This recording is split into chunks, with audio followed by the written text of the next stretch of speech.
up people, wake up sheeple. Graphene and IoT, you're in total control.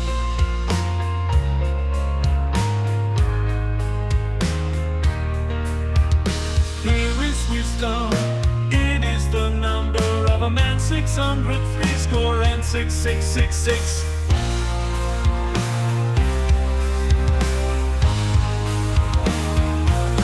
They want to track you, they want to solve, they want to beat you, the beast wants you to enroll.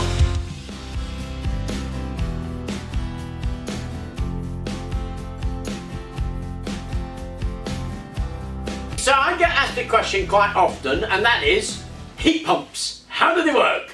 And I like the word heat pump, because it's sort of, I don't know, it implies something more than there is to my mind. And of course the government here in the UK is very keen for people to be no longer using gas boilers, and there's an awful lot of incentives to go into air-sourced heat pumps to replace gas boilers. So heat pumps have become a thing of our century. The thing about heat pumps is you find them everywhere. Air source heat pumps, ground source heat pumps, refrigerators and air conditioning are all the same thing, and they rely on some basic behaviour of gases. So the first thing we need to do really is have a quick review of how gases behave. It was in 1662 when Boyle came out with the first one, and it's the infamous one called Boyle's Law. Then quite simply, it's a relationship of a gas between pressure and volume. Basically, if you have a gas enclosed in a volume and you reduce that volume, the pressure goes up. Equally, if you increase the volume, the pressure goes down. There we go, that's Boyle's Law. And it's something that is kind of intuitively obvious and pretty easy to demonstrate, really, but equally, it was in 1662 when they came out with it. Now it was, I think about 100 years later, 1787, when Jacques Charles came out with Charles's Law. Charles's Law, the relationship between volume and temperature. So basically, if you have a volume of gas and you decrease that volume under constant pressure, the temperature has to go down. Equally, if you increase the volume, then the temperature has to go up. Another very intuitive and somewhat obvious statement about what happens to temperature when you change the volume of a gas. And it took 100 years between those two to do it. And it was Guy Lussac's law in 1808 that related pressure and temperature. I mean, you might think, hey, okay, Boyle talked about pressure and volume. Charles talked about volume and temperature. Hang on, isn't there a relationship between pressure and temperature? Yes, there is. And Lussac in 1808 who expressed that, and of course it's the same thing that we know. You want to increase the pressure in a fixed volume, you increase the temperature. So those three laws relate pressure and temperature and volume of a gas, and how that gas will react given a change in pressure, temperature or volume. Now, it was Avogadro who came up with the final contribution, and that was the greater the number of molecules of gas, the larger the volume it will occupy. I mean, a statement of the obvious. The prize has to go to Avogadro, doesn't it? And that was in 1811. Now, those four laws are the basic gas laws for the behaviour of ideal gases. And of course you can combine them all because it's pretty obvious that they all actually relate to each other. And if you think about how an engine operates, then those laws are the laws that describe the operation of that engine. I mean, the first thing you have to ask yourself is, what is temperature? Well, temperature is actually a measure of movement. When something moves quickly, we measure it as a higher temperature, and of course movement is the result of energy. A molecule will move relatively slowly if it doesn't have much energy. You put a lot of energy in there, it's going to zip around like a mad thing, and we measure that as an increase in temperature, but it's really an increase in movement, which is a measurement of the energy that you've put into the molecule to get that molecule to move. Now, when it's in the air, we don't really perceive that, but when you put it in a closed vessel, of course, you perceive that as pressure. Because the pressure is actually the force exerted by the molecule on the sides of the chamber that's containing it.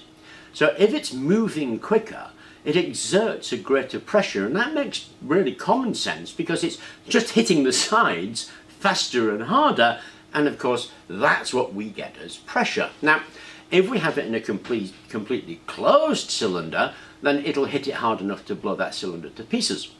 But if you think about what an engine cylinder is enclosed on all sides except one. That one side is where the piston is. So of course if we increase the energy in the gas, it's going to act on all the walls, but the only one that can do anything is the piston, so the piston will move. So of course that's exactly the kind of behaviour that we want, because that mechanical arrangement of piston and cylinder is the method by which we can extract work from the gas, as long as of course we put work in first, and we can extract that work out of the gas by changing the pressure, volume or temperature. It works because it is constrained on all sides but one. It doesn't matter what that unconstrained side is made up of. Traditionally we think of a piston, but of course it could equally be a diaphragm, which is nothing more than a balloon stretched over one end. We'll see the balloon pop out. It can be a column of water. I was asked, could you make a compressor, a tyre compressor, into a motor? Well, yes you can, because a tyre compressor is exactly the same as a piston compressor. It's just that the tyre compressor is in fact just a diaphragm, the same as in your petrol pump. It's constrained on all sides but one, but instead of having a piston, it has a diaphragm. If you attach a linkage to that diaphragm, you'll have yourself a motor. Now the only thing about diaphragms, of course, is they are materially contained. So they may be made out of rubber, they may be out of steel, but the amount that they can flex is fairly limited compared to a piston, which can move a long way. So they tend to operate at very high frequency to move the same volume, because the degree of movement that they have is very small. The behaviour of the gas within the constrained cylinder will push against something that can be moved, and it doesn't matter what that thing is, be it a diaphragm, be it a column of water, be it a piston. As long as we can arrange a linkage, we can get the work out of it, and that's obviously what we want when it comes to running an engine. Of course there are other laws like Graham's law and Dalton law, but the four basic gas laws describe really well how gases behave and how they can be constrained within engine types to do work for us. Bearing those things in mind, the particular mechanical arrangement that we use actually doesn't affect the description of it one jot. What it affects is the method at which it will do it and the materials that you can use, but the actual function of it is identical. The thing about gases is they're about the only thing that you can compress, and that's because they're very far apart. In liquids and solids, they're very, very close together and they're relatively incompressible, but gases are just hugely spread out, and so you can squeeze them together. I mean, in this room right now is about 1 kilo of oxygen, despite this enormous space that it's filling. So gases are unique in that they can be compressed, and of course that's key to their behaviour. So what do you need to make a heat pump? Well, turns out actually not much at all. You need 3 things: a small tin, a big tin, and some gas, or a liquid that will turn into a gas easily. All you do is connect the 2 tins and you cram your gas or your liquid into the small tin and turn a valve. Obviously the gas will then rush into the big tin and the volume has increased, and because the volume has increased, of course the pressure has dropped and the temperature has dropped, and you get a cold tin, a big cold tin. Now if you put that into a hot space, of course thermodynamics says the heat will go from the hot to the cold, and so the tin will warm up a little bit and the space will cool down, and that's exactly how a refrigerator and an air conditioner works. Now the next bit is a bit pushing the stone up the hill, because you've got to get that gas back out of the big tin into the small tin, and of course you've got to cram it in there because it's a small tin. You do that, you need a compressor. The compressor will cram the gas back into the tin, and of course because it's the same volume of gas and now it's now in a smaller tin, pressure goes up and hey presto, temperature goes up. You stick that in a cold space and of course that heat is going to then radiate out from there into the cold space and warm up the cold space. And that really is all there is to fridges, air conditioners, ground source heat pumps and air source heat pumps. That cold tin is stuck in the ground or stuck in the air and takes the heat from the ambient. It then gets put back into the house and gives the heat back out. So essentially you just get that hot tin and stick it where the sun doesn't shine and sure you're going to be warm and toasty. So any heat pump consists of 5 parts: a hot tin, a cold tin, some pipes to join the whole lot up, a compressor and your refrigeration liquid or gas. Once you put those things together, you have yourself a heat pump. Now, of course, in real-world applications, they tend not to bother with the hot and cold tin. Instead, they use a coil, which is part of the pipes joining it up. And you find that coil in a fridge, buried in the fridge. And, of course, the hot side is at the back of your fridge, which is why your fridge gets hot. In an air conditioner, that coil usually goes through some aluminium fins, which acts as a heat exchanger, and then you have a fan blowing the air over it. But the essential components of all of those devices are those 5 things. You can turn anything into anything else. So you can take an air conditioner and make it an air source heat pump if you want. You can take a fridge and do exactly the same thing. The only issue with fridges is that the compressor's made to run on and off. And so if you run it a long time, you'll wear your compressor out pretty quickly. So it's not a good idea to do it in the fridge because you burn out your compressor. But the theory is sound. You can certainly do it if you don't care about your compressor, because all of these things work in exactly the same way based on that simple idea of gas. When you change the volume, the pressure, or the temperature, they relate to each other, and that's all there is to it.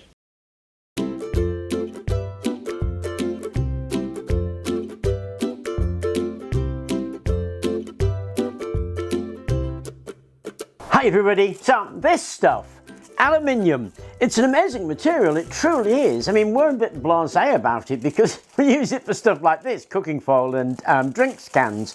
We're so used to it, we probably don't think about it much, but it was actually only discovered in the mid-19th century by Hans Christian Ørsted, who separated it from alum, which is incidentally where it gets its name from, using mercury salts. And it was so expensive when it was first found that it was used as jewellery. Napoleon had a set of cutlery that he used to take with him on campaign made of aluminium just to impress everybody. These days, of course, we mass manufacture it using electrolysis and it's made in the megaton. It's one of the cheapest metals there is.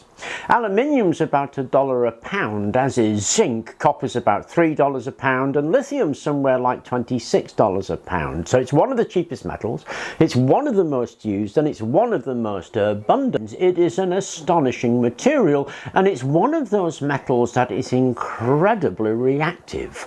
We don't really appreciate it because it's so reactive it almost immediately forms an aluminium oxide coat over the top of it, which is unreactive, and that protects the rest of the metal. But if you can remove the oxide coating, of course it's very dramatic. And I'm sure everybody's seen this, where you put a piece of aluminium in some sodium hydroxide and say, hey look, the sodium hydroxide is attacking the aluminium. Well, sort of. What it's actually doing is attacking the aluminium oxide coating, and that strips it bare so the aluminium can react with the water. And of course, as it reacts with the water, what it does is gives off a tremendous amount of heat and, more interestingly, a tremendous amount of hydrogen, because aluminium reacts with water to form hydrogen. Not only do we get the production of the chemicals there and the hydrogen we might want in order to burn something off, there is also a current formed and heat. Now let me demonstrate that current to you. Okay, so what I've got here is a stainless steel pot with the same potassium hydroxide solution in it and a little piece of aluminium. The aluminium is clipped to a motor and the other side of the pot is clipped to the motor as well. So the 2 electrodes are the sides of the pot and the aluminium. Now if I dip that aluminium in my potassium hydroxide solution and give that a chance to get going,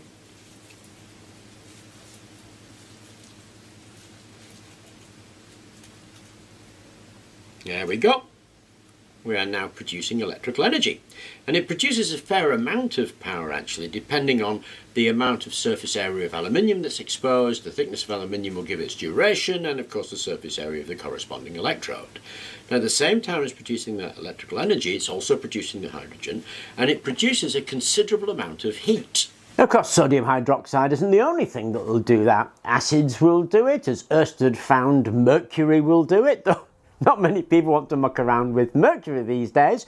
And gallium will also do it, and putting an electric charge to blow the oxide off the surface will all do it. And they all do the same thing. Get rid of the oxide coating so the aluminium is nice and bare and the water can reach it and react with it. And of course that's of huge interest, because when the water reacts with the aluminium to form aluminium oxide, it also releases hydrogen, and hydrogen is what everybody's after. Aluminium can form the basis of a hydrogen on demand system. But there are two really interesting ways that I'm aware of. The first one's very well known, and the second one for some reason is almost completely forgotten. Now the first one uses that gallium-aluminium interaction that we looked at earlier in this video, and I think the first paper on this came out in something like 1976, but it was picked up by Purdue University and brought out in 2007 as a very serious proposal, and they actually formed a company called Algalco to push this technology forward. As far as I know, the company actually didn't do that much with it, and it's still kind of lurking in the background. And finally it was picked up by Santa Cruz University in California in 2022 when they proposed the same system but using nanoparticles of the same alloy. Now the beauty of it is the gallium isn't actually used up. You can reclaim the gallium and reuse it and reuse it and reuse it. It's only the aluminium and the water that are used up. The second way relies on a patent by a chap called Francois Corniche. This was actually tested by BMW in 1981 and found to work exactly as the inventor said it would from a 14-volt supply. Now for some reason after that the whole thing lapsed. The patent was unpaid, and of course it's now out of date, and the inventor, well, he disappeared off the face of the earth. There was one attempt at a replication as far as I know of, and that was in South Africa, where the device was built exactly in accordance with the patent specifications and again was supposed to be shown to work. And it's a very simple device. It's a coil of aluminium wire that's fed into a water tank at a steady rate.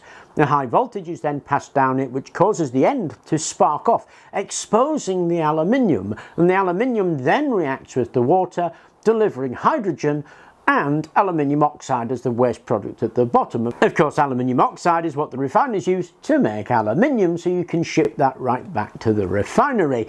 Now, it's a truly inventive system that I think deserves a great deal more looking at.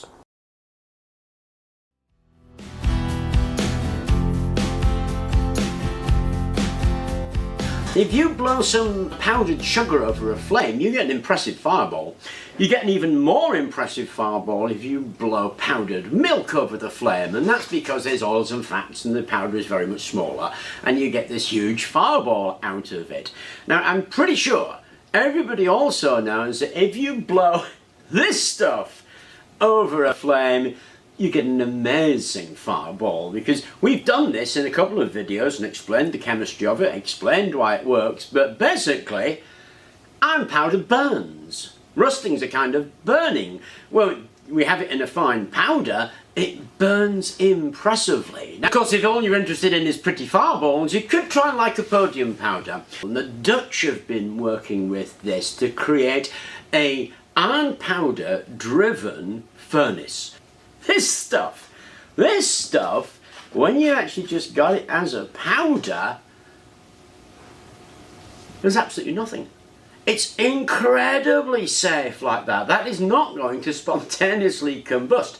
If you spill it, you pick it up with a magnet and put it back in the bottle that it came from, or hoover it up. Nothing's going to happen. It is one of the safest materials we have got that we can burn. And of course, when it burns, guess how much carbon dioxide it produces? I can tell you, none at all. It doesn't produce carbon dioxide, it doesn't produce carbon monoxide, it produces iron oxide or rust. So what's better with this stuff is you can actually completely recycle it. There is no waste at all. So this, on my books actually, is one material that can be considered the perfect fuel. Now it gives out something like 5.2 megajoules per kilo of heat energy when you actually burn it.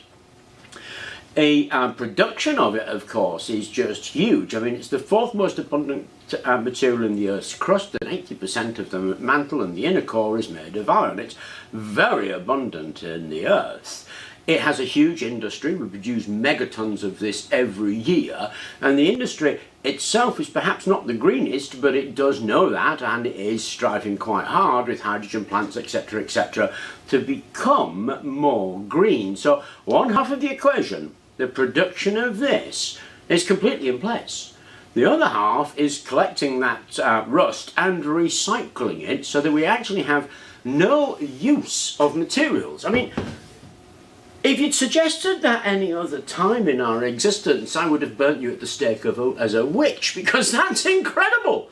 We have a fuel we can recycle endlessly, and there's no waste and no loss in that fuel. I mean, there's going to be losses, obviously, people spill stuff, but that is an incredible fuel. So it's said, high energy density, completely circular in its recycling, mass produced right this very minute. I mean, what more could you want from a fuel? And of course the Dutch have been working on a furnace that runs this. And that's a 20 kilowatt hour furnace, which is about the same as your water boiler if you're using a domestic heating system.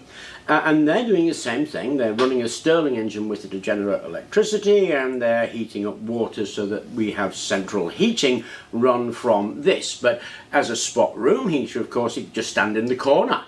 Now, powders we think of as being slightly more difficult to handle than liquids, but have you ever seen a sandblaster? We know exactly how to powder something and how to spray something as a powder into the air to get that oxygen powder mixture to get the burn that we want. It's really not a matter of inventing the new technology, but of putting that technology together. Now, obviously on the exhaust we get in iron oxide, and we want to collect that, and you collect that in a cyclone. Now, cyclones, again, are not that new anymore. The Dyson Hoover introduced the cyclone, and now just about every Hoover's got one. So if you empty that exhaust into a Hoover, it'll spin round in the cyclone and collect the iron oxide, and that's that. That's pretty amazing from where I stand, because of what it means is you can have a room heater where the only thing that's being produced is hot air.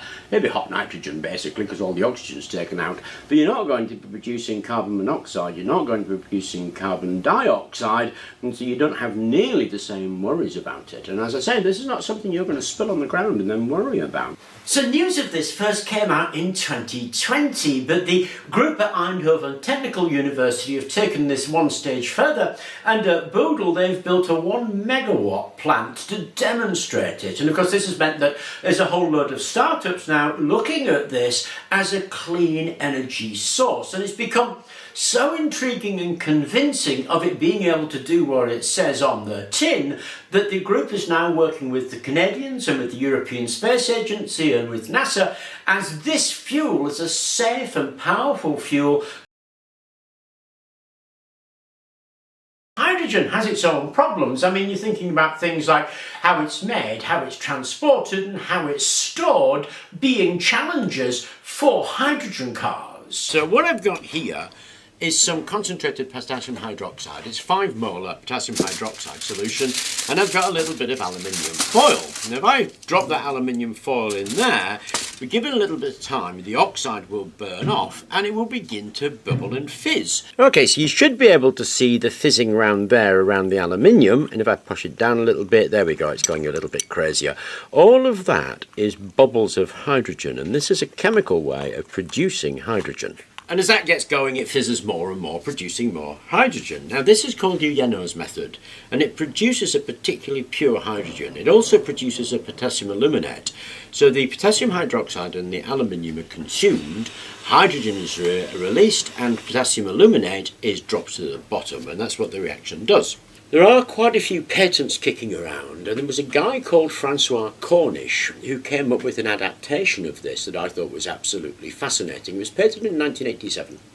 He did some work with BMW on it, so proof of concept and proving that the concept actually worked, and BMW ran a 2-litre car on it, he ran a motorcycle, and it came out of patent in 2004 for fee-related issues. So the patent is an expired patent, so it's actually sitting there ready for anybody to have a look at it should they want to look at it.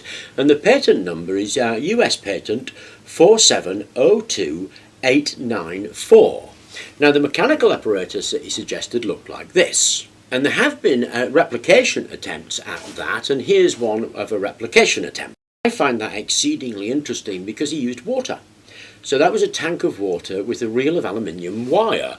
He passes a current through the aluminium wire, high voltage current, from which he gets a high voltage coil and distributor to spark that wire. That spark of the wire between that and a rotating drum knocks off all the aluminium oxide, heats up the aluminium tip and exposes fresh aluminium to the water. So the reaction product of that, aluminium oxide, which sinks to the bottom of the tank, and pure hydrogen, and that hydrogen can be drawn off. Now, the experiments that BMW did show that this actually works. What was claimed that on 20 litres of water and 1 kilogram of aluminium, your average 900 kilo car would run for something like 400 miles. Now, that does seem like a lot, but certainly BMW are very interested in it. It's just that the disposal of the aluminium oxide was a bit of an issue for them.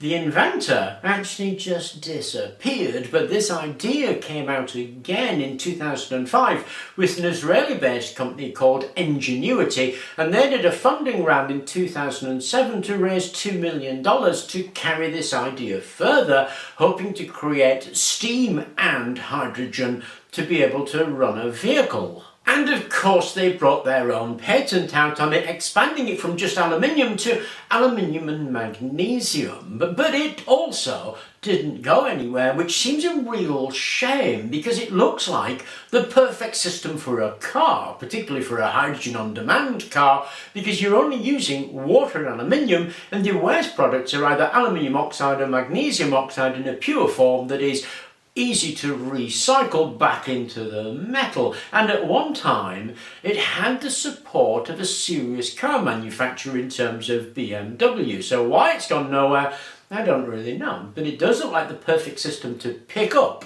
and to be able to experiment with, maybe turning it into a home generation system, or maybe looking at it as an onboard hydrogen generator for a hydrogen on demand car, for which it would be a perfect solution.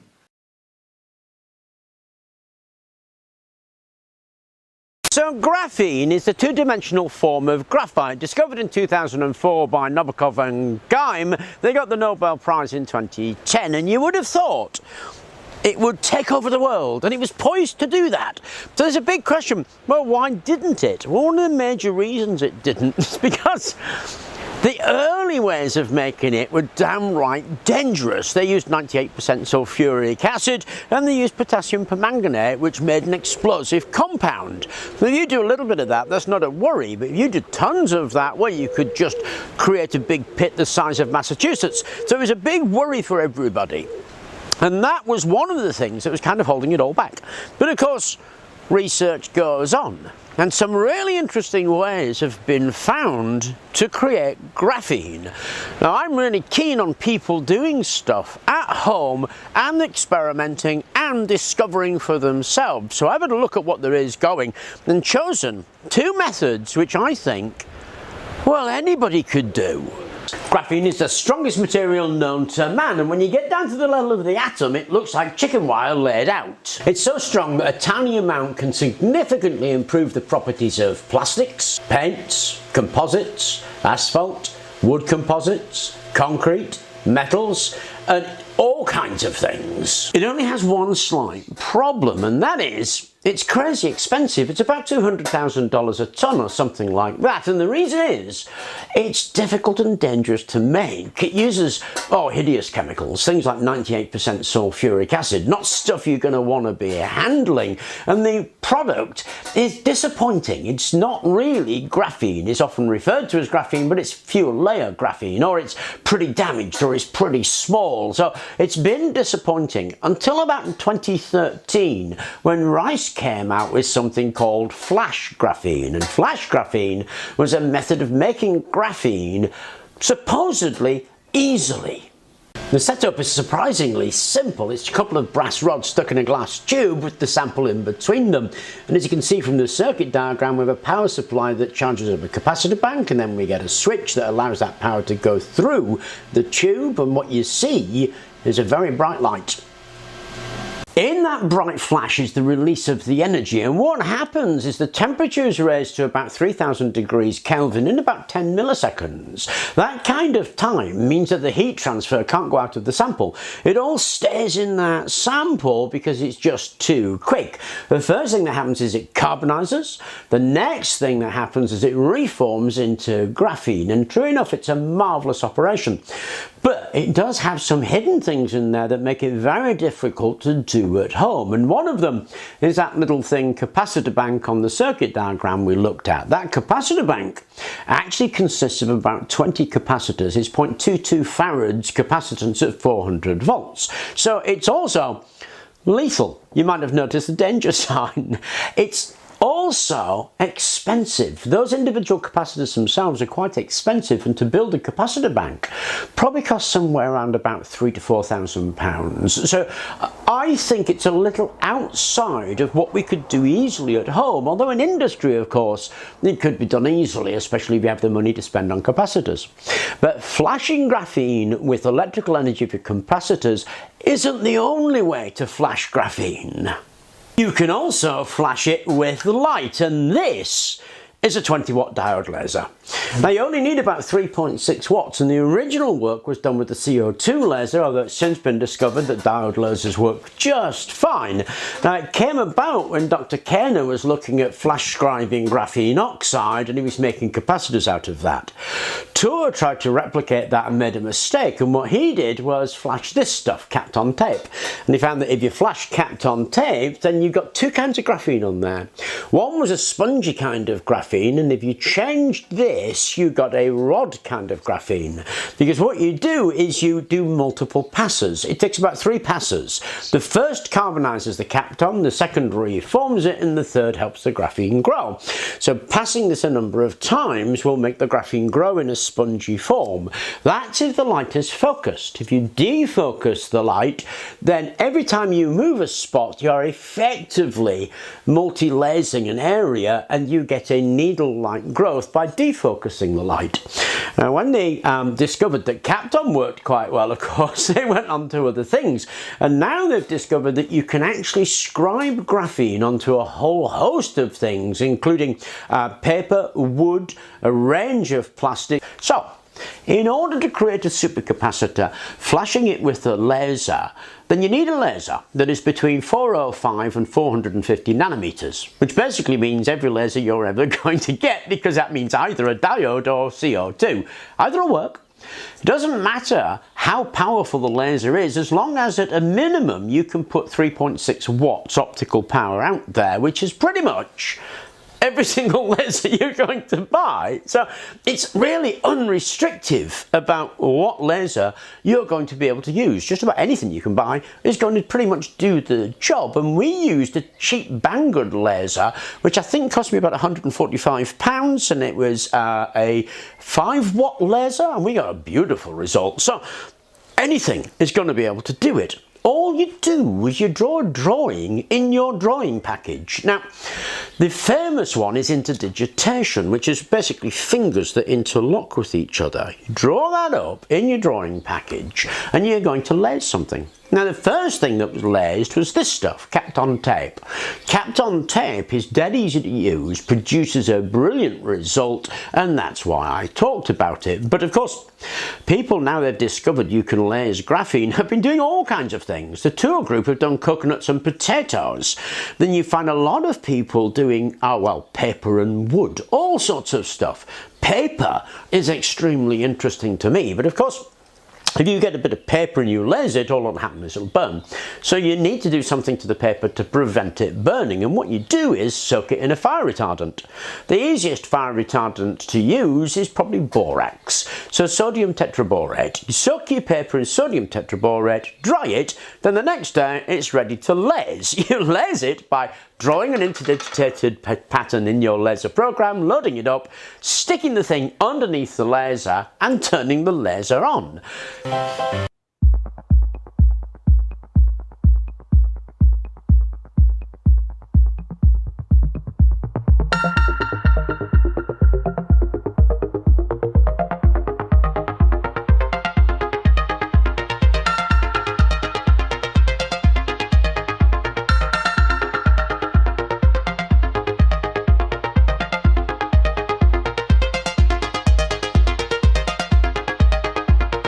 Okay, that's what came out of the laser. Actually, I think that's really quite impressive. It's got a real graphitic look to it, but that actually has formed a graphene. It's a spongy graphene because we've got an explosion in there, but you can see it looks really graphitic. And now we need to test that as a supercapacitor. With the electrolyte, we're getting microfarads for that tiny piece of material. Now obviously there's a fair bit of playing around to it, but that is really quite a cool result. Okay. It really is. That's simple. All you need is a desktop laser and some of this stuff and you're away. I mean, obviously there's a lot can be done with it. You could try different patterns, you can stack them up, you can see how it works on a whole field, you can try different electrolytes. There's just such a ton of stuff you could do with it to create your own storage devices for, well, the trouble of doing it, really. And that's one of the things I like about it so much, is it opens the possibility for experimentation and building to anybody and everybody, which makes it brilliant as far as I'm concerned. So as a dry method, flashing it, it's awesome. I mean, there's no waste materials, there's no chemicals, there's no disposal. It does have its issues. That is, you only produce what you want to produce and it's already in a structure. Sometimes you would want basically a bucket load of it because you might want to do other things. And that really means a wet method. Now, wet methods can be pretty scary, but not this one. This is clearly a kitchen blender, and it was Trinity College Dublin who came up with this one. Because if you think about how Geim did it, he was shearing off the graphene platelets from the graphite lump, and this thing, of course, right there has a shear. So if we stick some graphite in there, with some water and turn it on, then it should shear, and it does. It creates shear and turbulence. The only problem is the graphene, as it peels off, wants to go straight back on again, and so you need to put something in there to help it peel off and to prevent it sticking back on. And what Trinity College Dublin did was use this stuff, washing up liquid, and we did a couple of videos on this method actually, and it does indeed produce high quality graphene that is easy to use if you want it in a liquid form, because getting it out and cleaning it was a bit of a nightmare. However, research never stops, does it? And this is from a paper called Kitchen Chemistry 101, and I'll put a link to that in the description below, so anybody who wants to read up on this can read up on it. And they were worried about the same kind of things, that is, making a graphene that was easy to get out into a powder form that wouldn't require a huge amount of washing or a huge amount of disposal cost, and they looked at three things: blood, milk and eggs. Turns out that the proteins in these materials will act in the same way as the dishwasher soap, with the huge exception of they're easy to get rid of. The proteins in these things are things like bovine serum albumin, lactoglobulins, that's what you find in milk, and these you'll find lysosome and of albumin, and that's in the egg white, and in blood you find hemoglobin. And they practiced on these things, and they found actually that the blood, although it worked, wasn't brilliant. Whey powder. This particular bag of whey powder is chocolate flavoured, but out of 100 grams of this, 71 grams of it is the proteins that we're looking for. Now in the research paper, what they found was, it was astonishing how lax you could be about this. I mean, sure enough, there were parameters in which it performed better, but it would work with a huge range of parameters, down from next to nothing to 100 grams of this per litre, down from 20 grams to 100 grams per litre of graphite. So it was just this massive range of what would work by sticking it in a kitchen blender to give you high concentrations of graphene in water, because a high concentration of graphene in water is something like 3 to 4 milligrams per milliliter. It's not a huge amount. And they were getting 7 or 8 milligrams per milliliter, which is fast, and they were getting it in half an hour. Okay, so there really was just such a huge range that they used, and all of them worked. So if you read the paper, you'll find out. So we don't need to be that precise about this. So I'm going to add 500 millilitres of deionized water in there and 50 grams of my graphite. Now the graphite I'm using is this stuff. This stuff's actually really rather beautiful. It's about 150 microns across. They used anywhere between 45 to 250 microns. So again, the graphite platelet size isn't that important. However, the bigger the plate is, then the bigger your graphene sheets are and the more conductive it is. So if you use quite a large graphite, then you're going to find it works really quite well. And again, anywhere between sort of 5 grams and 50 grams is going to work in that 500 millilitres of water. And then we add our proteins. Now this, remember, is bovine serum albumin and lactoglobulin, and we need about 1.5 grams of protein in there for what we've added. So I'm just going to put a teaspoon in, and again, it really doesn't matter the kind of numbers that we use. It is kitchen chemistry par excellence. Close that up and we'll give that a blitz. Okay, we need to blitz it for about half an hour.